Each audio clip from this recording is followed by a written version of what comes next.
no warning signs that I'm aware of. And it was a revelation that the White House had no intention of making public. President Bush was told in August that Osama bin Laden might be planning an attack involving the hijacking. Could have predicted. Nobody in our government, at least.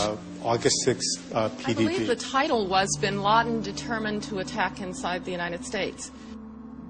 70% of family members' questions were never answered during the 9/11 Commission report. Lee Hamilton and Thomas Keane said they were set up to fail. I mean, I'm a member of the commission. It's a scam. It's absolutely disgusting. The questions, Mr. President. The questions. Building 7 ablaze at the moment and apparently getting ready to collapse. Building 7, freefall collapse. Well, no, there's number 7 coming down. The excitement and the fun that people get watching an old building being demolished, and they wired very carefully for days, and it's a very careful operation. Third time today. It's reminiscent of those pictures we've all seen too much on television before, when a building was deliberately destroyed by well-placed dynamite to knock it down. The smartest thing to do is pull it.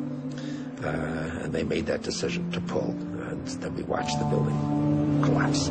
Jane, what more can you tell us about the Salomon Brothers building and its collapse? Well, only really what you already know. Details are very, very sketchy. We are getting information now that one of the other buildings, Building 7, in the World Trade Center complex, is on fire and has either collapsed or is collapsing.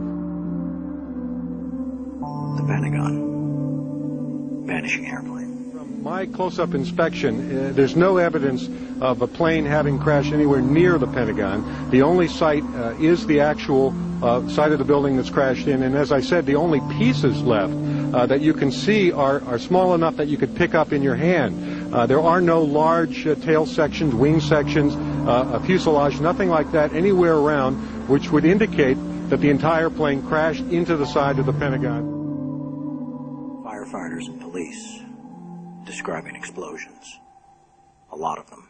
The secondary explosion. We've got numerous people covered with dust from the secondary explosion. Just floor by floor instead of popping out. It was if they had detonated.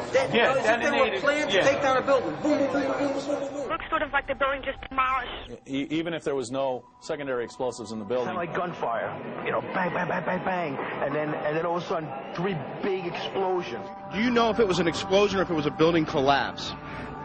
To me, it sounded like an explosion.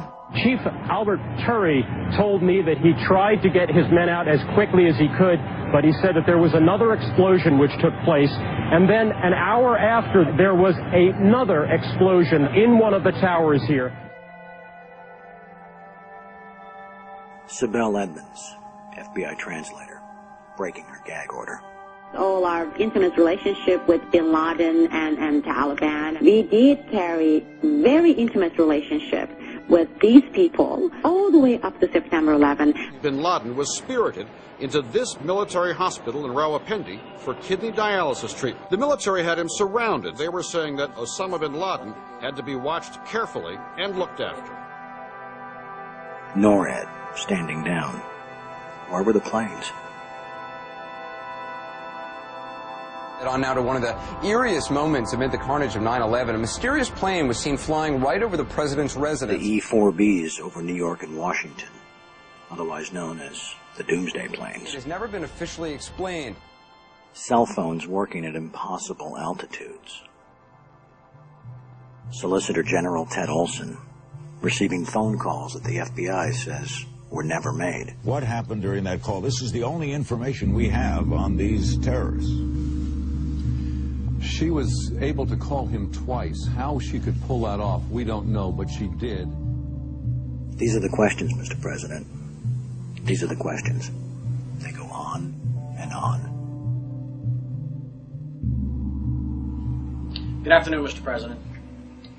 I come to you today representing the families of the victims of September 11th, as well as millions of my fellow Americans. Hopefully by now you've had a chance to read my letter to you, 20 Minutes with the President, and if not, at least had its contents brought to your attention. We have questions, Mr. President. Lots of questions. A lot of them are detailed in my letter, but trust me, there are hundreds more questions. As my letter chronicles, sir, The 9/11 Commission itself says they were lied to, deceived, and essentially prevented from carrying out a real investigation. The people of the United States and the world demand the truth, sir. We have to continuously ask questions. That's what a patriot does. That's what a true American does. We ask questions. You, sir, have the power as well as the responsibility to initiate a truly independent congressional investigation into the events of 9/11 as well as its aftermath. We want our country back, Mr. President. Therefore, I'm not just calling on you and your team. I'm calling on each and every American citizen to wake up, stand up, and demand the truth. We're counting on you, Mr. President. Be on the right side of history.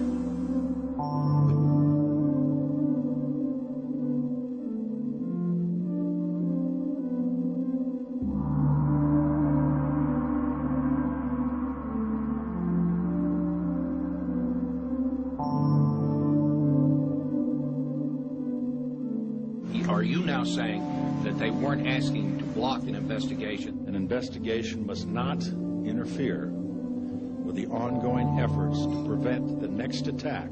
Senator Tom Daschle said last week that you called him several times and urged him not to investigate the events of September 11th. Tom's wrong. He has, I think, in this case, let's say a misinterpretation.